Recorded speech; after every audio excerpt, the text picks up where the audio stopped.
어느 날 아버지는 아들에게 당나귀를 데리고 시장에 가자고 했습니다. 두 사람은 당나귀를 끌고 길을 걸었습니다. 당나귀 등에는 아무것도 실려 있지 않았습니다. 마침 마을 사람들이 지나가며 당나귀에 짐도 안 싣고 그냥 끌고만 가다니 어리석구나 라고 말했습니다. 아버지는 아들에게 생각을 물었고 아들은 그들 말이 맞아요 라고 했습니다. 그러자 아버지는 그럼 너가 당나귀를 타라 라고 했습니다. 아들이 당나귀에 올라타고 조금 더 가니 이번에는 다른 사람들이 말했습니다. 아버지가 늙어 힘들어 보이는데 젊고 튼튼한 아들이 당나귀를 타다니. 아버지는 다시 아들에게 물었고 아들은 그 말도 맞는 것 같아요 라고 했습니다. 아버지는 아들을 내려오게 하고 자신이 올라탔습니다. 조금 뒤 또 다른 사람들을 만났습니다. 이번에는 어린 아들을 걷게 하고 아버지가 당나귀를 타다니 옳지 않아 라는 말을 들었습니다. 아버지가 묻자 아들은 그것도 맞는 말이에요 라고 했습니다. 그러자 아버지는 그럼 우리 둘 다 타자 라고 했습니다. 두 사람이 함께 당나귀를 타고 가니 이번에는 사람들이 당나귀가 너무 말라 보이는데 둘이 타다니 지나치네 라고 했습니다. 아버지가 물었고 아들은 이번에도 그들 말이 맞아요 라고 했습니다. 그러자 아버지가 말했습니다. 아들아, 우리가 집을 떠날 때는 둘 다 걸었고 당나귀는 짐이 없었지. 너는 그것이 옳다고 했어. 그런데 길에서 만난 사람들은 그게 잘못됐다고 했고 그래서 너가 타고 나는 걸었지. 그때도 너는 옳다고 했어. 그 다음에는 내가 타고 네가 걸었을 때도 너는 옳다고 했고 이제 둘이 함께 타자고 했을 때도 옳다고 했지. 하지만 어떤 사람도 우리가 한 일 모두를 옳다고 하지 않았어. 세상 누구도 모든 상황을 칭찬하지 않는단다. 나는 이것을 보여주고 싶었어. 어떤 일을 하면 반드시 불만을 터뜨리는 사람이 있기 마련이야. 또 어떤 이들은 옳은 것을 추구한다며 그로 인해 피해를 용납하지 않겠지. 그러니 가장 바르고 유익한 일을 하고 싶다면 남에게 해를 끼치지 않는 한 흔들리지 말고 그 일을 하거라. 대부분의 사람들은 자기 생각만 말할 뿐 너에게 진정한 유익을 주지는 않는다. 안녕하세요. 마음이 쉬어가는 곳 힐링필드입니다. 오늘 준비한 책은 25살 사회 첫 삐약이들의 생존 동화입니다. 이 책은 14세기 스페인의 귀족이자 문학가였던 돈 후안 마누엘의 고전 엘콘데 루카노르, 우리말로 루카노르 백작을 현대적으로 다시 풀어낸 작품입니다. 왕의 조카였던 마누엘은 정치가로서 전쟁과 협상, 끊임없는 권력 다툼이 이어지는 그 혼란의 시대를 직접 살아냈습니다. 그 속에서 그는 권력보다 더 중요한 것이 삶의 지혜라는 사실을 깨닫고 이를 글로 남겼습니다. 특히 그는 당시 라틴어가 주류이던 시대에 누구나 읽을 수 있도록 스페인어로 기록한 최초의 작가로 평가받습니다. 그래서 그의 책은 단순한 이야기 모음이 아니라 스페인 문학을 근대로 이끄는 전환점이자 지금까지도 사랑받는 고전이 되었죠. 당시 이 책은 주로 귀족 후계자들을 위한 지혜의 책이었지만 오늘날에는 이제 막 사회에 첫 발을 내딛는 청춘들에게도 큰 울림을 줍니다. 사회 속에서 부딪히는 두려움과 인간관계, 정체성의 혼란 같은 고민을 새로운 시각으로 바라보게 하고 스스로 성찰할 수 있도록 이끌어주기 때문입니다. 무엇보다 이 책은 일방적인 충고가 아니라 스스로 생각하고 답을 찾도록 하는 방식이라 삶의 방향을 다시 바라보게 하는 그런 거울 같은 책이라고 할 수 있습니다. 책의 제목은 25살로 시작하지만 이 지혜는 결코 나이에 국한되지 않습니다. 사회 초년생일 때뿐 아니라 새로운 도전을 시작하거나 인생의 전환점에서 길을 다시 찾아야 할 때 이 책은 누구에게나 길잡이가 될 수 있는 보편적인 메시지를 담고 있습니다.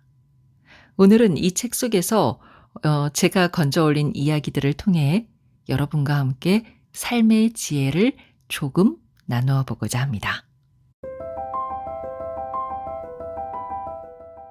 욕심이 나를 이길 때. 루카누르 백작은 그의 조언자 파트로니오와 이야기했다. 파트로니오, 어떤 사람이 점술뿐만 아니라 미래까지 알 수 있는 방법을 알고 있다고 하더군. 그 방법으로 내 재산을 크게 늘릴 수 있다고 하는데 혹시 잘못되지 않을까 싶어서 불안한 마음이 드네.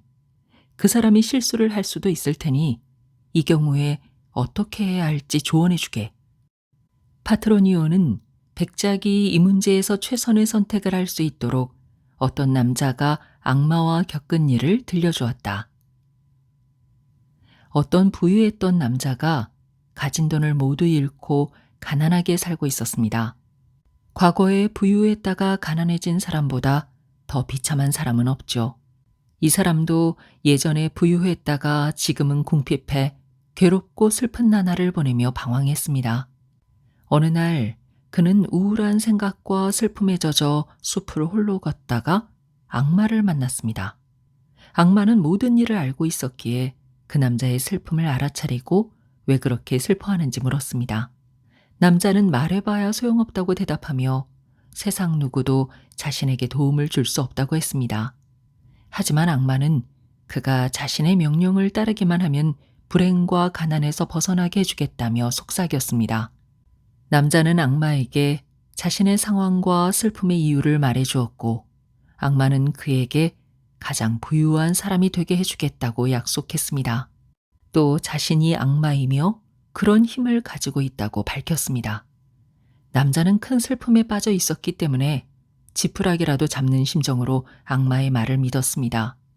악마가 인간을 속이는 시기는 그들이 어려움에 처해 있거나 가난하거나 두려워하거나 악한 일을 하고자 하는 욕망을 느낄 때입니다.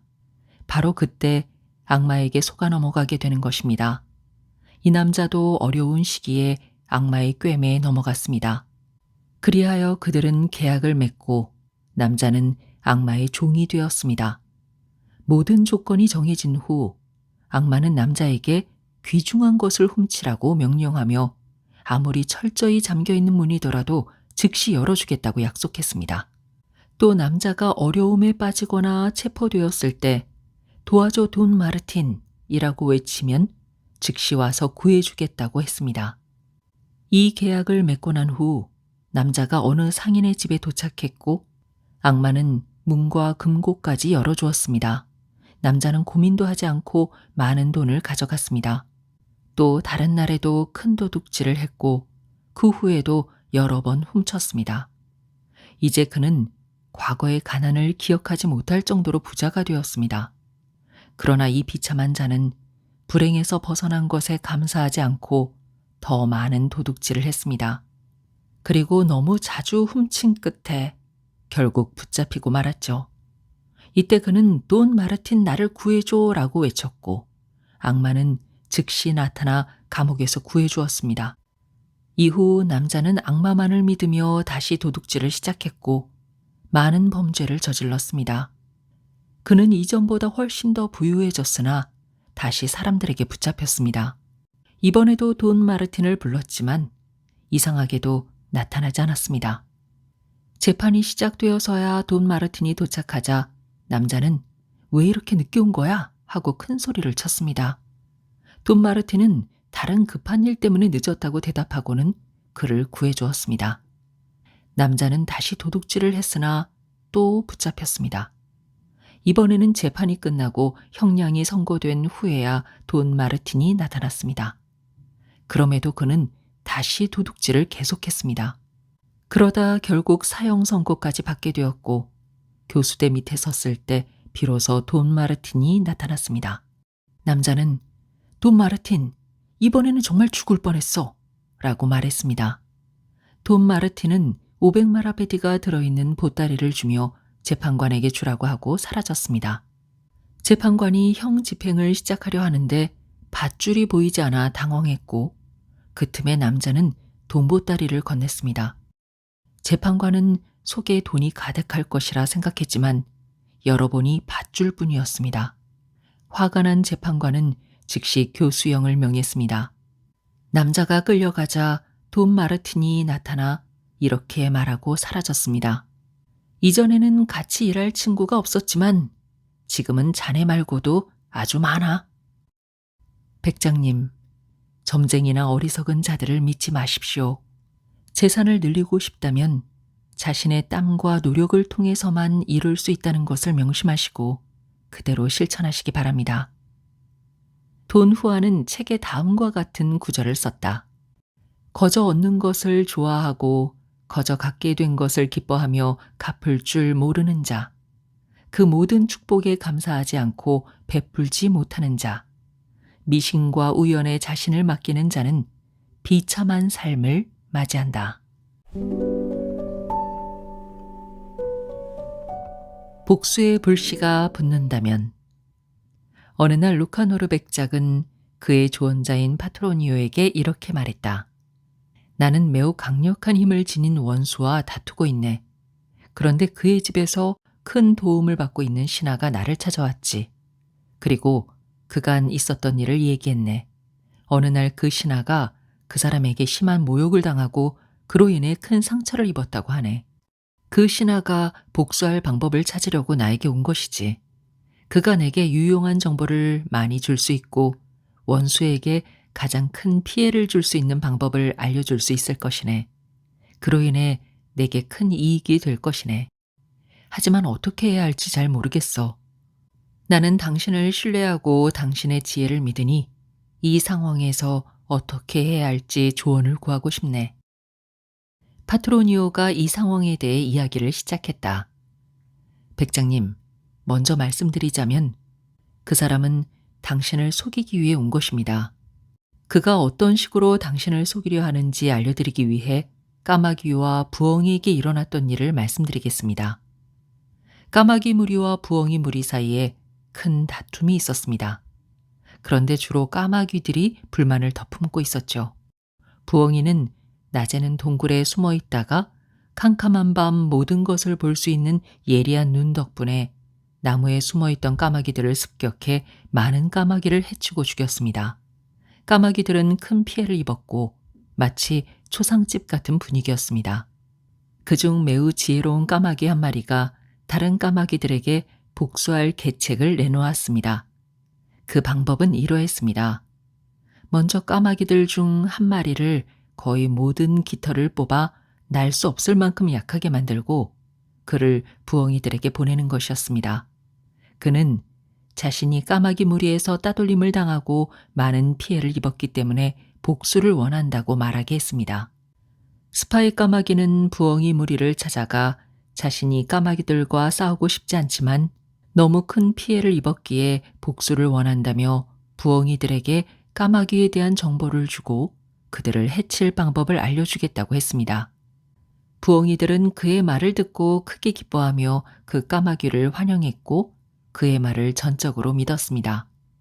하지만 부엉이 무리 중 숱한 고난을 겪은 나이 많은 부엉이 한 마리가 이 까마귀의 속임수를 간파했습니다.